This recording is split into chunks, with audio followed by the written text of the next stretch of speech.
कौन इसका जिम्मेदार,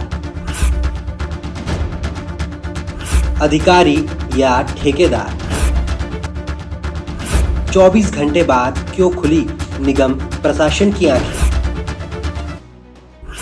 ये राजधानी रायपुर का बूढ़ा तालाब एरिया है, वही एरिया जिसे लेकर महापौर एजाज ढेबर और स्मार्ट सिटी लिमिटेड ने खूब सुर्खियां बटोरी। वैसे अब तक इस पूरे तालाब के एरिया में कोई ना कोई काम चल ही रहा है, मगर कल कुछ ऐसा हुआ, एक ऐसा वीडियो सामने आया जो स्मार्ट सिटी लिमिटेड और महापौर के रायपुर को स्मार्ट बनाने वाले दावे की पोल खोल रहा है। चलिए आपको ये पूरा मामला समझाते हैं। कई सौ करोड़ की लागत से राजधानी रायपुर में अलग अलग प्रोजेक्ट चलाए जा रहे हैं। स्मार्ट सिटी और नगर निगम रायपुर को सुंदर बनाने का काम कर रहा है, तो वहीं दूसरी तरफ एक और नज़ारा कल सोशल मीडिया पर जमकर वायरल हुआ। दरअसल पीछे इंडोर स्टेडियम है, यहाँ युवा संवाद हुआ।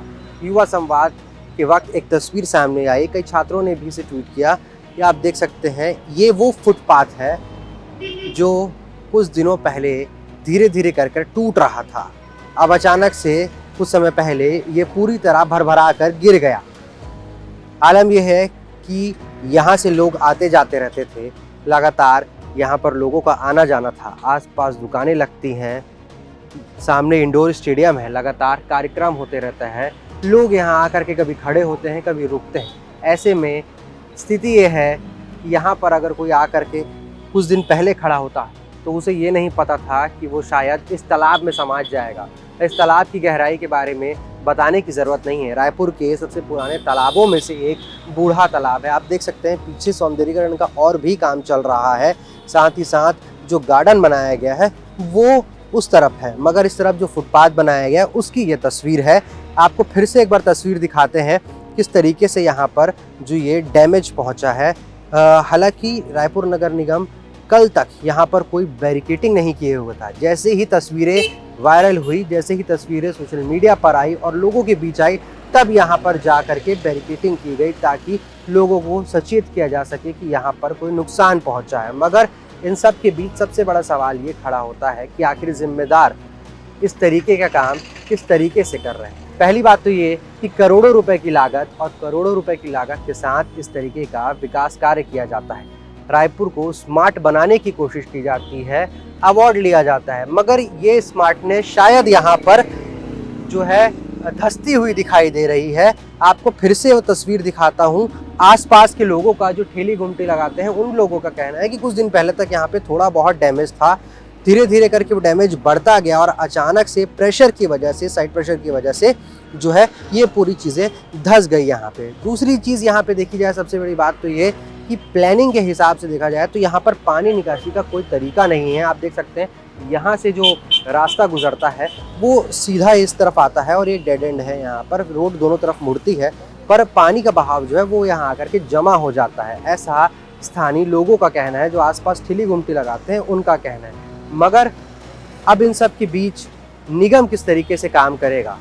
क्या निगम वापस से इसे ठीक कर पाया गया? ये डैमेज आगे और धीरे धीरे बढ़ता जाएगा। हालांकि इसके पीछे की क्या कहानी है वो जिम्मेदार बताएंगे। जिम्मेदार किस तरीके से इस पर बयान देते हैं, एक बार उनसे जानने की कोशिश करते हैं। अब ऐसे में सबसे बड़ा ये सवाल खड़ा होता है कि क्या काम पूरा होने के बाद उसका इंस्पेक्शन नहीं किया गया?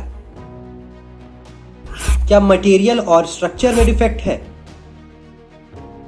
क्या ठेकेदारों के भरोसे हो रहा है रायपुर का सौंदर्यीकरण? मगर इन सब के बीच इस पूरे मामले में महापौर एजाज ढेबर ने सिर्फ कुछ ही शब्दों में पूरी कहानी को समेट दिया। सुनिए क्या कहा। जो एक रोड है वो पाथवे बना, वो पूरे तरीके से भसक गया। अच्छा है कि वहाँ पर कोई दुर्घटना नहीं घटी। अगर शायद कोई बच्चा या कोई होता तो दुर्घटना घट सकती थी।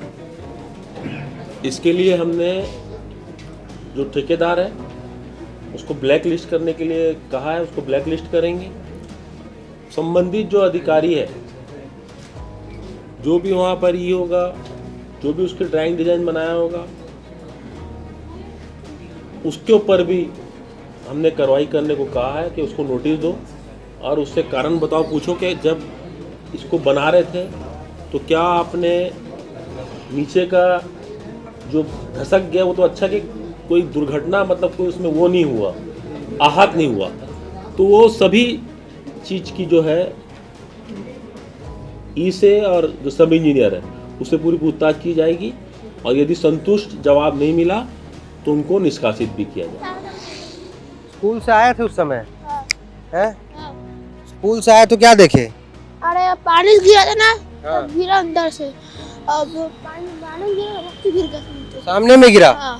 हाँ? हम यहाँ पे आ रहे थे ना, इधर से जा पे तो बाकी बस टूटा था, वो पूरा गिर गया बकास से। अच्छा, पहले थोड़ा सा टूटा हुआ था। हाँ, हाँ, ठीक तो है। अब टूटा, फिर हम आगे पहुंचे, फिर गिर गया पूरा। स्कूल कहाँ से जाते हो? इसी रास्ते से आना जाना करते हो? इधर से आते। ऐसा? और ये बैरिकेड कब लगा है? ये सब कब लगा है? ये कल लगा है। कौन सी क्लास में पढ़ते हो? तीसरी। तीसरी में पढ़ते हो, यहीं से आना जाना करते हो? तो आप देख सकते हैं ये वही बच्चे हैं जो इस रास्ते से आना जाना करते हैं। हालांकि आम रास्ता है, हज़ारों लोग यहाँ से रोज आना जाना करते हैं, स्कूल के बच्चे भी यहाँ से आना जाना करते हैं। ऐसे में इनका भी कहना है कि भाई जो ये कितने दिन पहले टूटा देखे थे इसको थोड़ा सा? 3 महीने। ठीक, नहीं ये कल ही पूरा टूटा है कि इससे पहले से टूटा था? और कल टूटा था। कल टूटा है पूरा। आखिर इन सब की जिम्मेदारी कौन लेगा? सबसे बड़ा सवाल ये उठता है कि पैसे खर्च तो किए जाते हैं, क्या ये गलत काम का नतीजा या खराब मटेरियल का नतीजा माना जाए, या फिर स्ट्रक्चर बनाने के समय कोई सही नियम ना बरता गया हो, उसकी चूक की वजह से यह हादसा हुआ। देखने वाली बात ये होगी कि नगर निगम आखिर इतने दिन तक चुप क्यों बैठा रहा। अगर छोटी मोटी दरार थी या फिर छोटा मोटा डैमेज था, उसे समय पर रिपेयर क्यों नहीं किया गया? आसपास के लोगों का यही कहना है कि दरार पहले से थी, जो डैमेज था वो पहले से था, अब जाकर ये जो है बड़ा रूप ले रहा है। अब ऐसे में देखना ये होगा कि आसपास की बाकी चीज़ें भी डैमेज होती हैं इसके साथ, या फिर यही पार्ट को फिर से रिकवर कर पाएगा और लोगों के लिए इस रास्ते को ठीक कर पाएगा। कैमरा पर्सन मनोज मानिकपुरी के साथ स्नेहिल सराफ, रायपुर।